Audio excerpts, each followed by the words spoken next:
Okay, we are live in 10, 9, 8, 7, 6, 5.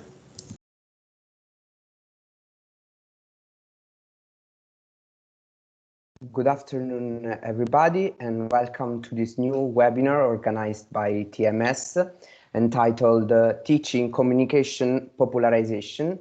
It's my pleasure to introduce you today the two speakers that are Dr. Chiara Biagini and Dr. Matteo Capone, who, although very young, have a lot of experience in the field of scientific communication and divulgation. First of all, a small brief introduction of them. Chiara received her master's degree in chemistry from La Sapienza University of Rome, where she also obtained her PhD in chemical sciences. After working for a period as an R&D scientist, she's now specializing in web communication in IED, Istituto Europeo di Design, while Matteo graduated from the same university in chemistry, but then moved to L'Aquila University to obtain his PhD in mathematics and models. Now he's working in the same university in the Department of Physical and Chemical Sciences, studying the mechanism of action of enzymes. But apart their academic and industrial careers, they are deeply and I should say passionately involved in scientific communication and divulgation. In fact, Matteo was in 2020 was finalist of FameLab Italia, the famous competition about scientific communication, while Chiara has been in the same year speaker for Radio UNIVAQ, where she held a webinar, a podcast called Chiaramente la scienza accessibile, speaking about science. Last but not least, they are together the minds behind the social media project called Il Chimico sulla Tavola, where they try every day to debunk fake news about chemistry and science in general. So without waiting any longer, Chiara, Matteo, the stage is yours. Thank you very much. Thanks a lot. So let's share the screen. Okay, can you see it? Yes. Okay, perfect. So thank you for the very kind introduction. So since it's the 1st of April, I would like to start with some kind of a joke, but I could not think at something which was disruptive enough. So I will go straight to the presentation. So as Vincenzo said, I want just to remark what was our start, our trigger in the journey of scientific popularization. So for who don't know what is FameLab, I will speak later more in detail, but it's a scientific communication contest. So it's some kind of a talent show. So that one was my trigger, my starting point for scientific popularization. And Chiara, she was a postdoc and she held the radio podcast about scientific popularization last year. So together, as Vincenzo said, we started our SciPop project on Instagram, named Il Chimico sulla Tavola in the last October.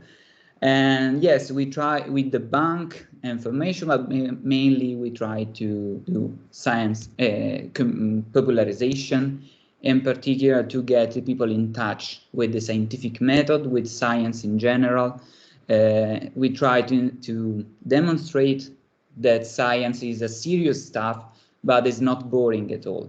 And with a particular focus, obviously, on chemistry. We try to show that it can be very interesting and also, and obviously, not dangerous at all, if treated with carefully. So let's start with the basics. Maybe it's obvious for some of us, but it was not obvious for me when I started this journey. So that scientific communication, teaching, and scientific popularization are very different. Also, if can seem similar. Scientific communication, they differ from many points of view, like audience and also for the purpose. Scientific communication is the most known kind of communication in science. Is the is the second main purpose of a scientist, and it has the purpose of sharing results between scientists. So is some kind of horizontal communication. So it's communication of science between experts. So you give us as clear and sound the basics of the subject that you are explaining of your results. So you don't go back. You just go for the results. Teaching and scientific popularization are very different in the audience because they aim to not specialized audience. So people which don't know very much or maybe nothing about that topic. For teaching, obviously, you are talking to not yet specialized because the purpose is the formation of a specialist, the formation of an expert. So you go step by step in the subject, you explain all the concept, for example, of inorganic chemistry or whatever, and you try to create an expert. For scientific popularization, also, the purpose is totally different. So it's arousing interest in the people. And this is something that I want to stress. So the aim of communication is different. You give small bite of information in order to give some contact with the scientific method and some small information about a topic. But you should never send a message that information as a science popularizer is all what you need to know about that topic. This is very well represented by the Dunning-Kruger effect, which is the graph of the confidence with the subject versus the knowledge in that specific subject. So at the start, you know very few of a topic, and you think that you know all of the stuff that you need to know. And this is obviously wrong. As a scientist, I know that I will never know enough. Also, even in my specialization field. And indeed, you go at a certain point in what is called the insecure canyon. So a point in which you recognize that you know probably very few about that topic. And scientific popularization cannot push you out of the insecure canyon. This is a task for teaching, so for courses, academic courses and whatever. But the point is that not everyone needs to be an expert, and it's obvious that you cannot be an expert in every field. So this is the aim of scientific popularization, to give some information, to have a clue also of other fields outside of your field of expertise, in order to get in touch and develop a critical thinking. So this is the main aim of popularization. If you think about a scientist, as I said, the second main purpose is the diffusion of his results. The main, obviously, is the production of the results. So the best is a publication of prestigious scientific journals, invitation to conferences in order to share your result, to give them a prestige. But this is, we could say, the standard way of science, the standard science communication. But we know that nowadays, at least, we can do more. The huge growth of social network, also in a professional way, allowed scientists to share their results in a different way using social network, as for example ResearchGate or Twitter, which are widely used to create network between research groups, to create collaboration, to discover new content, and also share contents in a way that was impossible before, which was impossible only with publication on scientific journals and conferences. So this was a survey from Nature in 2014, and probably now is even more diffused, the usage for professional purpose. But scientists could use social media also for other tasks. This is the Instagram profile of Science M. She's a science influencer. She's very famous. She's a molecular biologist, and she tried to show to people, so on social media, that science is not only lab and measurements. So Someone said of her that she tried to show the fun and trendy side of science, so that you have many other activities that you can do also outside of the lab. And she's particularly active in the engagement of, she tried to engage young people, in particular girls, to start a science career, and she tried to show them that they can be as good as men in science, because the gender gap is also huge in science. We know it, we need to be aware of it in order to fix this huge problem. So social media and sciences can go together also in the sensibilization on specific critical points of science. But this activity in social media, so we could say the figure of the social scientist, attract the critiques of many other scientists, which are, we could say, standard scientists, because the social media activities can drain a lot of time from your lab work. They are very time consuming. And so they could be seen as a malus, but also as a plus in your CV, because they allow you to grow very specific skills that you will be probably not able to get outside of this kind of field. So, but as I said, it's very time consuming. So if you want to be a social scientist, probably at a certain point you should choose one of the two careers, so you could have a crossroad at a certain point. So, but this is something that depends on how much time you want to spend in that kind of activities. Obviously, you can be just slightly active, and you can go easily also only with lab work.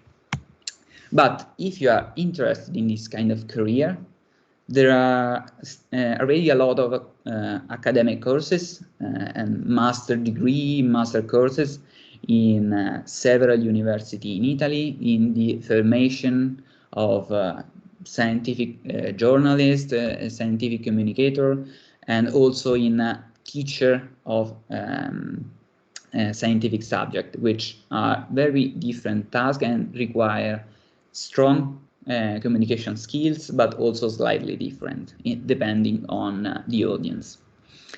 So there are many courses in order to become an expert.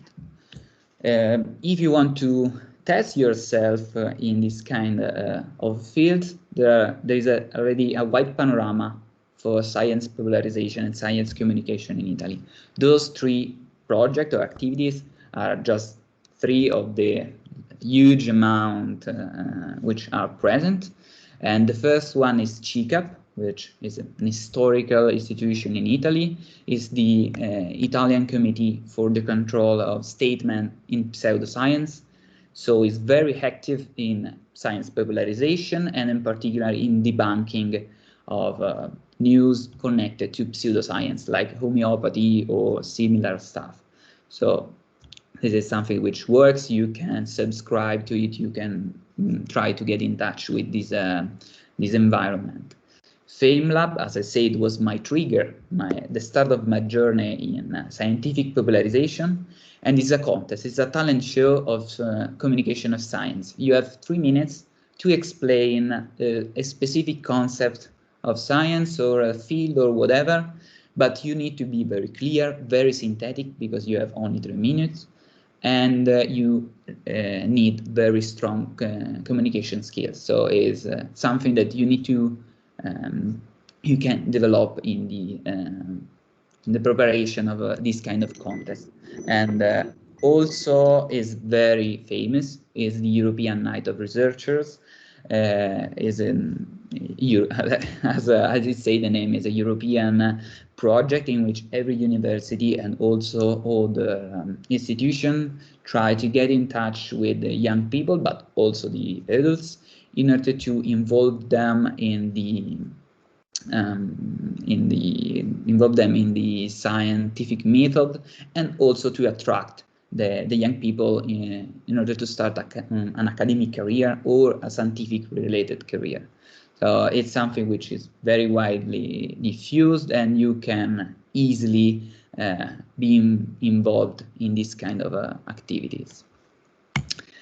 Two last takeaway messages which I want to give to you are who could learn from a scientific popularizer, or in other words, which are the other figures, professional figures, which would require strong communication skills. From my experience, all the academic courses that I remember that I have very clear in my mind are the one in which the professor had strong communication skills. So he was able to get in touch with us, to entertain us in some way. And this kind of teaching is very efficient in order to make easier to deliver the message of the course, and also makes easier for the students to learn. So it's something that I want to say to you, because probably in the audience there are a lot of people that will become teacher or professor in the future. So I think that it's something that should be took more into account in lessons and whatever. The second point is who watches the watchman, or how do we check the reliability of a scientific popularizer, since in the last year we had a huge an explosion of the number of science popularizer. In the past we had only few, and it was easy to check the reliability. We have few, we have Piero Angela, Alberto Angela, we don't have so many popularizer in the past, but now we have a huge amount. So how can we how we can resolve this problem? In standard science, we have the peer review process, in which a group of scientists check the result of other scientists. So we can in some way, most of the time, this process works, and so we can check always the reliability of the results. So they are that they are true and strong before showing them to the scientific community. In science popularization is starting to grow a similar process, a similar approach, indeed a network between scientific popularizer is growing, and in some it's starting to appear some kind of internal check, a self-check between popularizer, which give to all of them more reliability. So it's something which is growing and is changing every day. But something that you need to keep in mind is that in this huge panorama of popularizer, you need always to check their reliability, and this is something that need to be taken into account. So this is all for me. So I will leave the place to Chiara. She will give to you a more in detail analysis of a SciPop project. Thank you. Thanks, Matteo, and thanks to you for being here. And for the second part of this presentation, we wanted, as Matteo said, to give you an insight of the process of creating a SciPop project, of designing a SciPop project. We thought about giving this info to you, firstly, in case some of you were wondering about starting a communication project, a SciPop project yourself. But those tips are quite general tips. They are just basics of communication and web communication. So they might turn useful to you in case, for example, you are a teacher, or do you want to, you are attending a conference, you're presenting your work at a conference, or else you might be writing a book, writing articles for magazines. So those are just basics, and we hope those tips can be useful to you, because we actually use them to create our SciPop project, and they worked well. So all our tips can be actually summarized into one only sentence. So before even starting, you have to set up a so-called editorial line for your project. What does it mean? The editorial line is a document, probably often a physical document, in which all the features that make your project distinguishable and unique are assessed in advance. This is for the sake of clarity of the project, efficiency of communication, and self-consistency of the message. Because just think about, in our case, for example, it's just Matteo and I that work on our project. But in larger project, there might be many authors who work on it. So even if the individuals have a single voice, their own style, the project has to speak for himself, has to stand by himself, and has to possess its own voice, its own style. So that it is uniform and consistent throughout its whole development. Setting up the editorial line means deciding in advance what the target of your message is, what language are you using, and what tone of voice, which are not the same thing. It includes what platforms do you want to share your messages on, and how do you want the audience to see you, so what's your visual identity. And of course, what are the contents that you want to share. We will see each one of these features one by one in a bit of detail so that you can understand the importance of assessing those features in advance.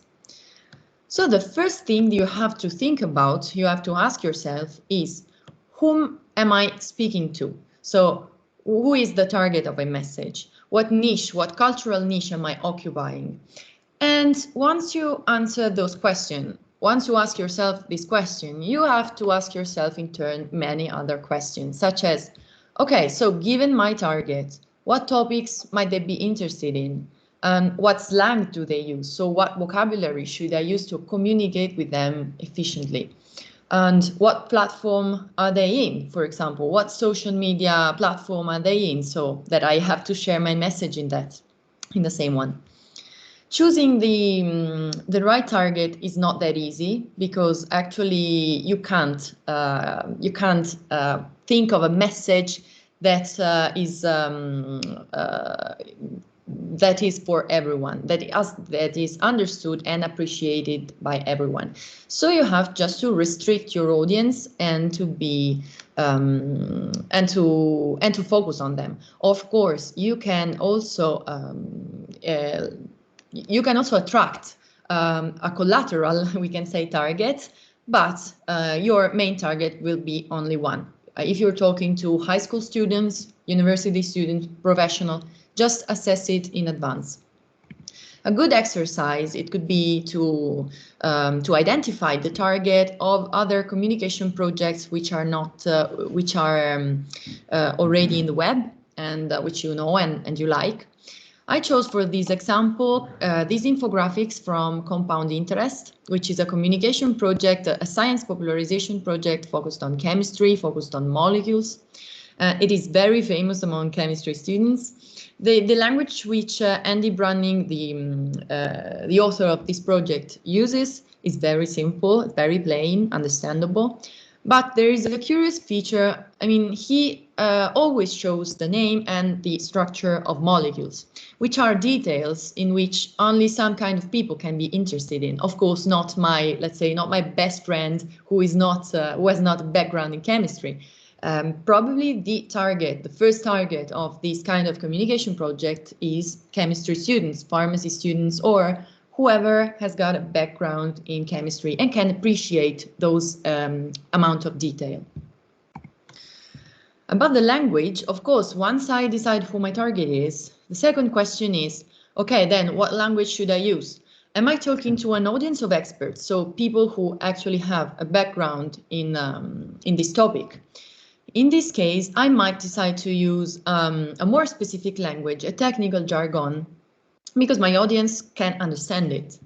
Otherwise, if my audience is just composed of people who are simply interested in the matter and they have no background on it, in this case, I should use a very simple language, because I should not take anything for granted, any basic notion for granted.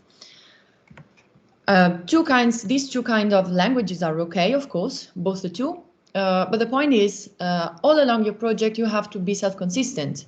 I mean, if you choose a specialized audience, sending them the messages which are too simplistic can be really boring for them. I tried in this example to convey the same idea in two different ways, talking about photons, but to two different kind of audiences.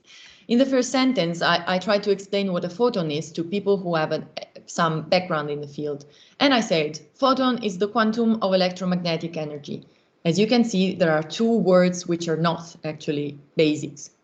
It's quantum and electromagnetic. And these two words have to be deleted in the second version of this sentence, which is thought for people who have no background in the field. And so I said, luminous energy is delivered in small packages called photons. As you can see, this language is very plain, very non-specific, so can be understood by almost everyone. Again, both the tools are okay. The only thing is don't mix up messages with audiences and just be self-consistent with yourself.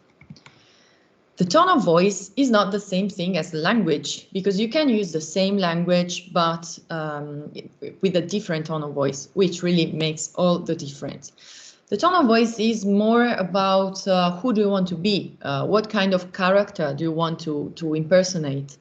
And so, for example, you should ask yourself, do I want to be serious or comical? Do I want to be formal? Do I want to have a vertical kind of communication, so just say things to people, or to involve them with questions, poll, and so on.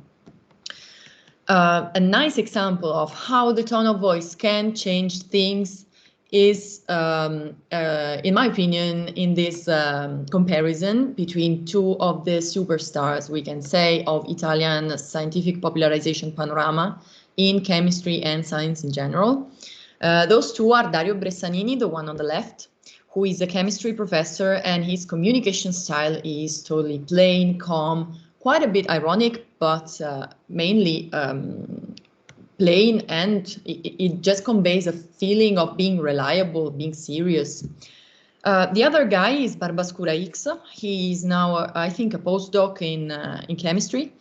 And he's a science popularizer on YouTube, which is widely loved for his attitude. He's totally above the lines. The way he moves, the way he talks, the words he chooses, he looks totally crazy. And the feeling that he communicates to people is totally different. Even if the message is not that different, because they both communicate science and trust in science, and they both debunk stuff. Probably their target audience is not completely superimposable because of their different tone of voice. Well, then we might ask ourselves, what are the social media platforms that we want to share our message on? I borrowed this famous meme who tells us that our profile picture must be totally different according to the social media we're using. And I borrowed the face of Mark Hamill, the super famous actor from the Star Wars series. As you can see in this meme, he looks totally professional and serious on LinkedIn, and he wants to look totally different on Tinder, like sexy and cheeky. And in the same way, even if, of course, us science communicators won't be on Tinder to communicate science, the message is the same. I mean, different platforms require different contents and have different rules, of course. So in the moment that I decide what my audience is, I shall craft my contents appropriately for that platform that my audience uses.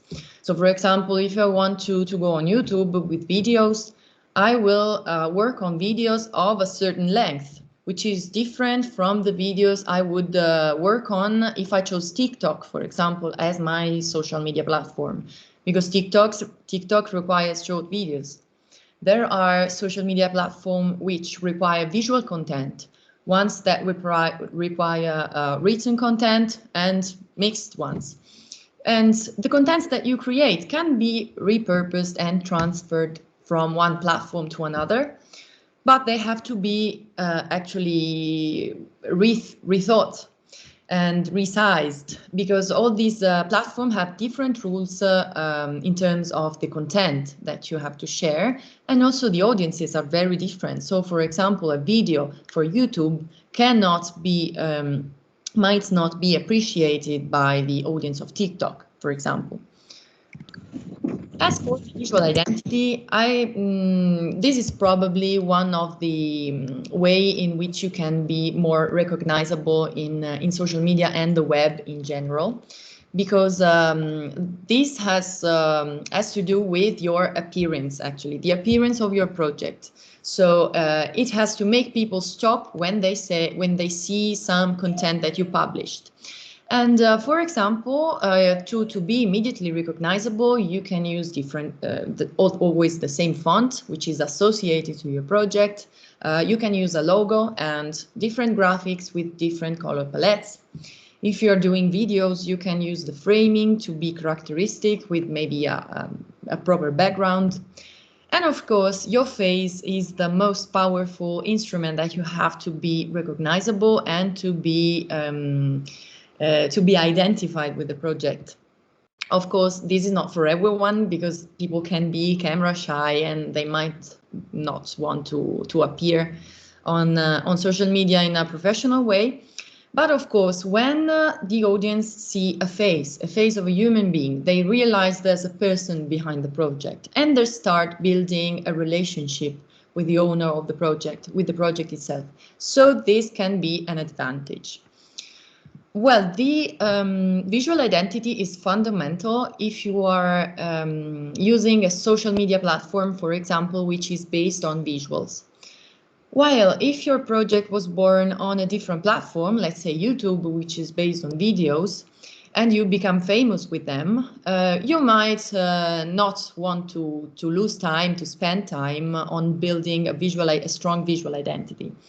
Those two examples represent well this difference. The Instagram feed on the left is Adrian Fartades. Adrian is another science popularization superstar on YouTube. He became very famous with his YouTube channel about astrophysics. And he got so famous on YouTube that when he turned to Instagram, he was already famous, and he didn't have to spend time on building a visual identity. And so his feed could look like not very ordered, not very tidy, quite sloppy actually. Different thing is that the case when your project is actually born on a visual-based social media platform, like the one on the right. As you can see here, every post in the feed is immediately recognizable because they all got the same template. So when you scroll your feed on Instagram, you stop and say, oh, there's the new post from Missione Scienza, and you recognize it.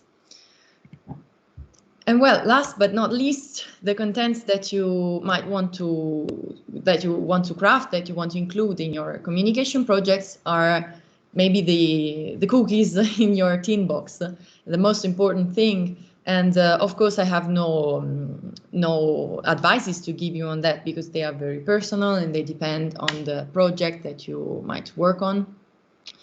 And the only things I'm focusing on are the fact that point one, once you create contents and personal contents, you have to expect critique because you can't be appreciated by everyone. So expect critiques because they are normal. And most importantly, since you are talking about science, this is a very serious topic. And as a science popularizer, a science communicator, you have a strong responsibility for your role. So pay attention to your sources, just use the most reliable sources that you can find and make them available to the audience in case they want to deepen their knowledge and they want to read a bit more about them. One other interesting question is how many contents do I have to publish and when? So what's the frequency of posting, an optimal frequency of posting? There is no golden rule actually, because you have to find the sweet spot between the quality of your contents and the regularity of posting, the amount of the frequency of posting. But one thing I can tell you is that whatever the number of contents that you want to publish is, regular posting is always rewarded from a human and a non-human point of view. First, because if you decide that you publish with regularity, let's say twice a week, people will start expecting that, and this will build loyalty, will build a relationship. They will start expecting your post. And the second factor is the algorithms of social media platforms, because they always reward regular posting. And so if you post regularly, you have a better chance to appear on people's feed with a higher frequency. So the best ally of regular posting is the editorial calendar. So you have to assess, to decide in advance, to plan in advance what are the contents that you want to share, when and what, and of course all the details, because otherwise you risk to have, let's say, one day of blank page crisis, and you don't know what to write, but you don't know what to share, and you just get stuck. So this is pretty much all for by us, and of course we are so grateful to all the organizing committee who allowed us to be here. We thank you for your attention. Of course, if you want to know more about our project, about our communication style, you can have a look at our Instagram page, Il Chimico sulla Tavola, where we will be extremely happy to see you. And we are open to questions, I think. Thanks a lot. Thank you.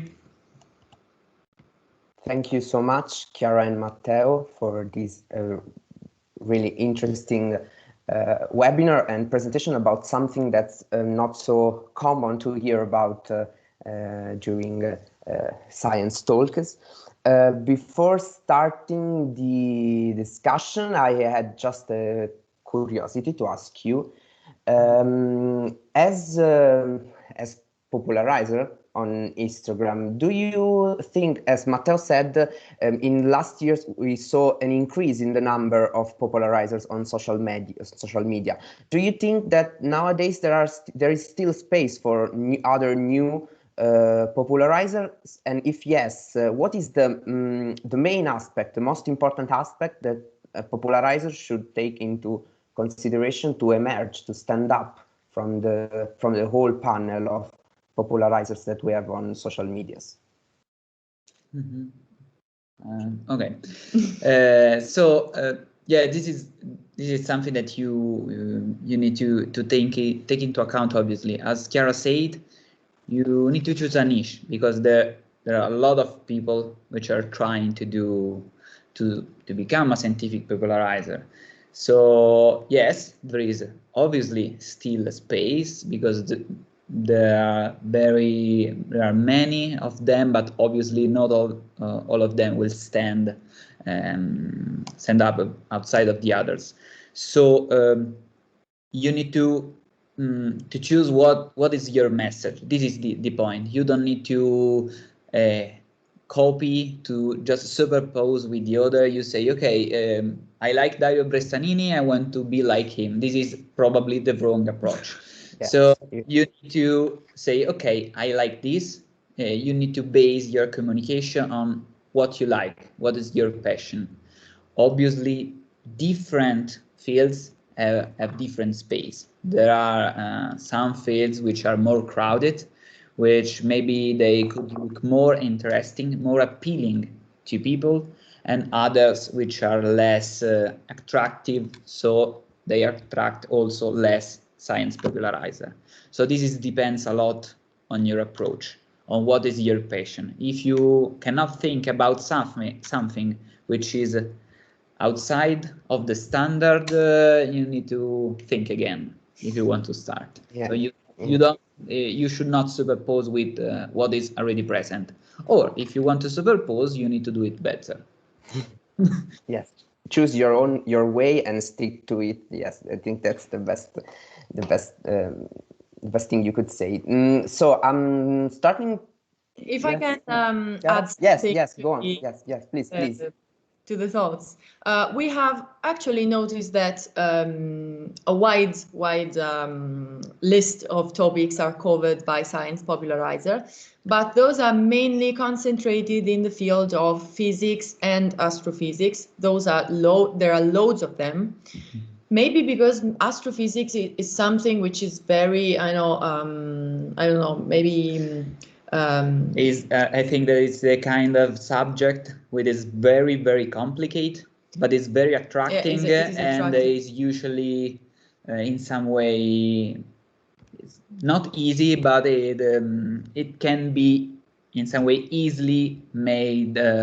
It can made popularized. It can light a fire in people's hearts. So, while chemistry is not that popular, actually.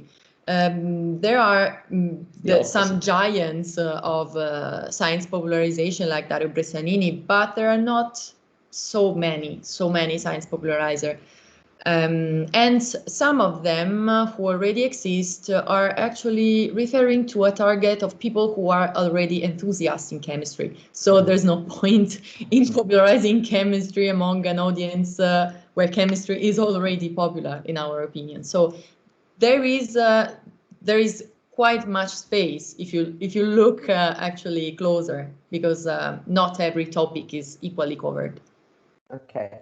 And do you last question, and then I will start reading the questions in the chat. Do you believe that the fact that there are few chemical popularizer, it could be linked to the fact that chemistry is still taught and perceived as something negative in our society, in our culture, or it could be something? It's because chemistry is something that few people study and know. What are your thoughts about this? The fact that there are so few chemical popularizers in chemistry.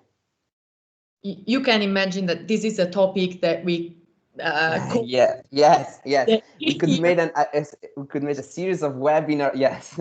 Yes. My point of view. Then Matteo can give his own. I think chemistry is attractive because it covers the reason languages in our everyday lives. So the common phenomena that we experience every day. And for this reason, people might not find it, I don't know, exciting, because not many people find exciting to discover how to cook an egg. Yeah. So I think that chemistry is also presented the wrong way in these terms, because there are endless wonders in your everyday life. And chemistry can help you explain that. And while maybe topics like physics and astrophysics are more attractive because they are out of the ordinary. Of course, in some people, I think there still is a sense of chemistry as dirty, as polluting, as poisonous, and this is, of course, something we have to take into account to build a better image of chemistry. But I think the problems are mainly those two. Okay. Yeah, just one point that I want to add is that, as Chiara said before, when you put your face, you can get more engagement, but it's easier also to gain critiques. So when you put your face and you speak about controversy like chemical problems, problems connected to chemistry, like artificial flavor and whatever, you will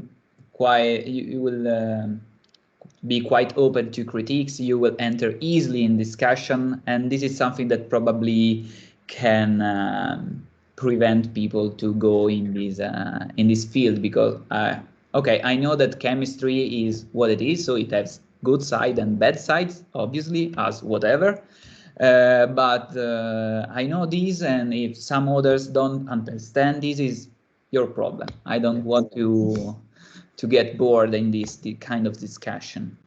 Yeah. So I think that this is a problem. Yes, a great problem, I should add. The first question is, in reality, two questions are from Professor Carlone. The first one is, how and when did you realize you could take few steps forward from your first experiences, FameLab and Radio UNIVAQ? And then the other question, but I think that you indirectly already answered to it throughout your presentation. I know people can make a living out of it abroad and in Italy. In Italy, I know, for example, Dario Bressanini, Beatrice Mautino, Matt Bunker, Barbascura X, and others. Who are your favorites? Okay. Okay. Okay, you start. Okay, I start. So about how we decided to step forward in this journey, we thought about it a lot. Obviously, we waited to the right moment, the moment in which we had time to spend in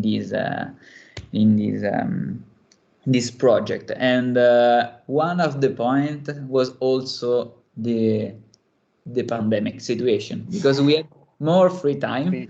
And this is true for us, but this was true for many other scientific popularizer, because there was also another growth in popularizer in the pandemic period, in particular in the news connected with the virus information, the cure and whatever. So mainly we decided that if we want to start this journey, we need to do it in a good way. So we need some time, and we waited for the right moment. This was the main point. Yes. Okay, Matteo is very technical in his answers, so maybe you were expecting a more emotional. Probably yes. Okay. So maybe I can add a few points. Okay, I've a background in theater, for example, so I've always loved to be on the stage and to communicate with non-conventional means. But Matteo is very shy, and so joining FameLab was, I think, a strange experience for him, because he was on the stage for the first time. And he was totally astonished when he realized he got on the finals. And so I think he gained a bit of confidence there. And then once he realized after his FameLab experience that he enjoyed that very much, then I kicked in and I said, so Matteo, at this moment, we have time to spend, since we are stuck at home, and now that's the right moment. Yeah. And then I engaged him enough I pushed him to start this, and it was a good thing, because we both grown a lot in a few months of experience. Okay, and about your favorites popularizers in the Italian social media background. As we mentioned, I don't follow so many chemists, because after the work and my second work usually had enough of chemists. I usually go to different channels, like also philosophy, or for example astrophysics. Also Adrian was one of my favorites, with Link for Universe. But also Chi ha paura del buio is another very good page, or L'Avvocato dell'Atomo, which is very focused on the awareness about nuclear energy, which is a huge problem of nowadays.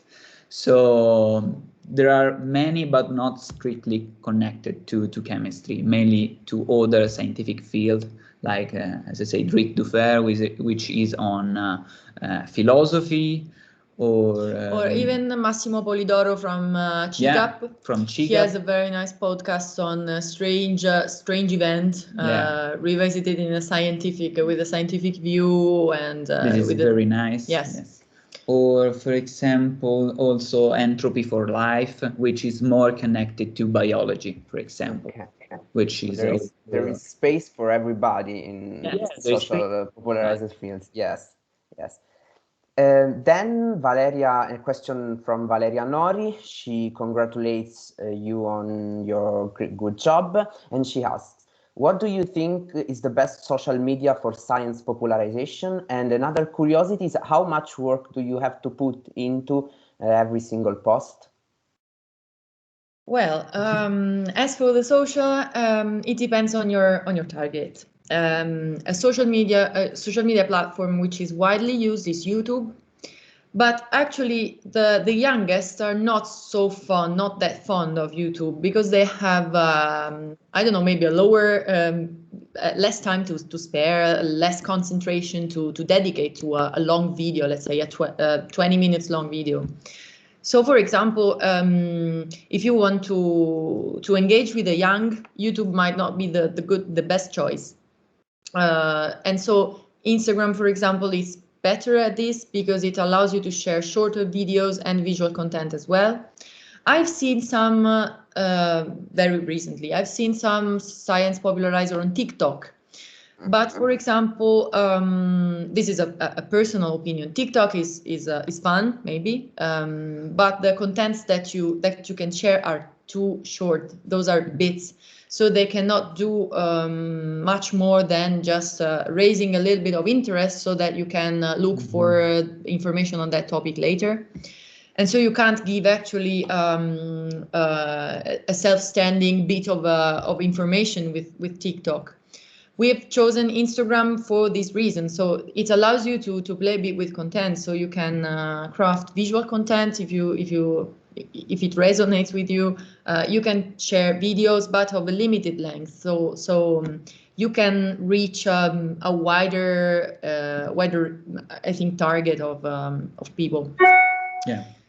But yeah, this depends mainly on the message that you want to send. From my point of view, as example, I prefer YouTube, because you can get more in touch with the popularizer, because you need to show your face basically. And most of them are videos in this way. So that was my favorite one, because as Missione Scienza is a very nice page on Instagram, but you don't know who is behind the page. It's very common on Instagram to have just visual content.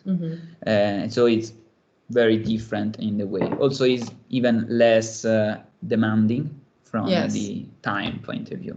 And this goes to the second point. Yes. We spent a lot of time. Yes. Yes, I imagine, yes. But this depends a lot on the topic. Where some of them which are maybe more close to breaking news, let's say, so to topic which are discussed in the moment, you need to be more careful with those, with the sources and whatever. While if you speak, I don't know, of the denaturation of protein, you don't need to be so careful. You more or less, you know from your course, academic courses, how it works. But in those cases, you need to be more careful, very careful. And but the time that we spent in every post also decreased with our proficiency. In the sometimes we did have to study from scratch. We just got some papers and we just studied them, and exactly. And it took a bit of time, but that was necessary if we wanted to focus on that topic, which was we found it was interesting. So we dedicated a lot of time to it. But it's also good because you know a lot of things. You discover a lot of interesting stuff. So this is also very useful for us and very enjoyable for us. Yes, I just noticed that Professor Teti raised her hand, so I don't know if she probably has something to ask. So please, Professor. But there are other questions before mine, so please. Okay. Okay, then. The question is from Michela Ciocca.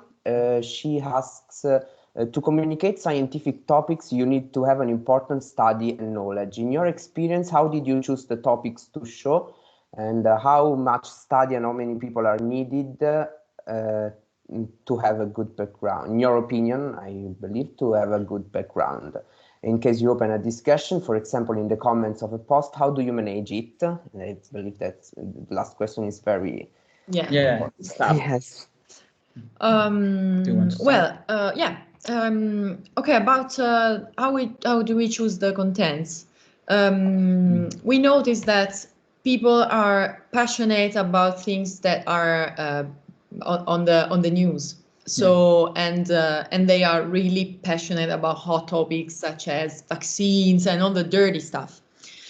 This is actually not so. Those are topics not that easy to face because they are still very open to discussion, and we tend not to choose topics in which we can't provide the sources with a good certainty, with a good confidence. So open topics are, of course, hot topics, and they are mostly sought, but we are not so eager to go deeper into them. We usually use the golden rule of looking for topics which are interesting in the sense that they add something to people's experience, so they can be useful in the future. So maybe you have to dye your hair, and you can make a post about hair dyes in order to make people choose the right dye for them, and so that they can understand why their previous dye was a disaster, for example. So topics that can add some value to people's experience, and they can help them. For example, we are also we love to cook, and so we try to go deeper into the cooking processes to explain to people why, for example, their meringue was a disaster last time they tried to bake one, and so on. Just value is the key point. Also other points in which, other argument in which we are very passionate. So something that we like a lot, and this is it can be seen from the audience. If you are passionate about something, you will be explained probably better than some other one which is not passionate as you. So also we select our favorite topics. So mainly those two the main way in which we choose the topics to show to the people. And then about the discussion, how we manage the discussion. Up to now, we had only small discussion about all the posts that we have done. So we don't need to manage too much the discussion, but obviously at a certain point you need to choose which discussion you need to leave away and which one you need to follow. Obviously, the ones that I will leave behind are the toxic ones, so the critiques that don't bring any additional information. And I always try to grow the discussion about something that can increase the information from that post. So if someone asks additional information about something, it's always good to add those information in the post, in the comments. In that way, you increase the value of the content. You need to choose the discussion in a way in which you make the content better and not the opposite. Okay, perfect. So let's yes, as you can see, as you can read, Marco Ponzetti congratulates you about your hard work and the courage you have. So before reading the question from the third question from Professor Carlone, please, Professor Teti, it's your turn. Yes, thank you. We are at the end, actually. We don't have much time. Just a couple of comments, because I don't want that the audience get the wrong message. I mean, you have been very good, and I really enjoyed it, and that I liked your enthusiasm for this. But the audience should know that when you use the social media, you are promoting yourself, not science. And for instance, Vincenzo Marsicano promoted himself today because he asked questions, 3 or 4, before the audience. So this is not something that the chair should do. The chair should give the audience the opportunity to ask questions and, ask your question when there is time. And the major difference between social media and the regular communication means is that there are no filters in the social media, whereas these filters, the peer review, what you call peer review, is something very important in the other communication means, including those communications that are lay communications, like the ones that the journalists do. So this is a big difference. And another point I would like to make is about the big problem that there is between females and males in science. You should consider that to be a scientist, a great scientist, you have to be intelligent, you have to be passionate, motivated, and skilled. And I don't think that these things are linked to the X or the Y chromosome. So the problem is completely different from what you are saying. Otherwise, Marie Curie was not in the famous picture alone with all those males in a time in which the difference between males and females was much stronger.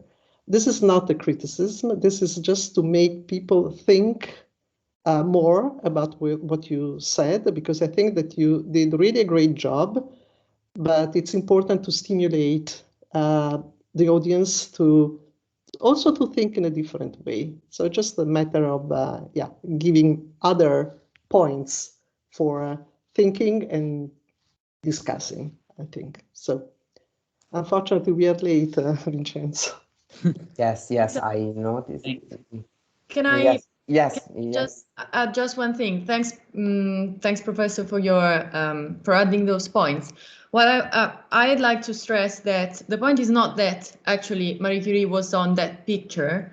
The point was that she was the only woman, and of course, this is at the time she was revolutionary. Of course, her presence was revolutionary, but things have not changed that much. Of course,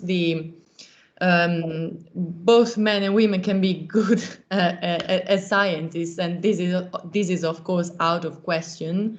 The point is that women are underrepresented, and in some way we could say that we can emerge also in this lateral way. This is one possible outcome. So of course we agree with what you said. So this is not a matter of who you are, whether you're a male or a female. It's just the point that women are fewer, less represented. Okay, thank you. In the lab, there are many more females than males at this stage. Sorry? Okay, in any case, there are many more females than males in the laboratories. In any case, I think that maybe we can have a chat together so we can discuss a little bit more different aspects, just to let people think. Sorry, I didn't introduce myself. I'm the chair of the TMS. So this is why I tend to help people think in a different way. Thanks. Yes, thank you. Okay, so as Professor Teti was saying, we are running out of time. So thank you again, Matteo and Chiara, for this amazing presentation. Thank you to the audience. We are running out of time. So if you have other questions, you can chat directly with the two speakers through their social media pages, as we said during the presentation. And see you on next Thursday for another TMS by Jorge Guerra Pires. And so thank you so much for attending this webinar. Thanks to you. Thank you very much. Thank you for your attention and enthusiasm. Thank you. Bye bye. Bye. Thanks. Bye.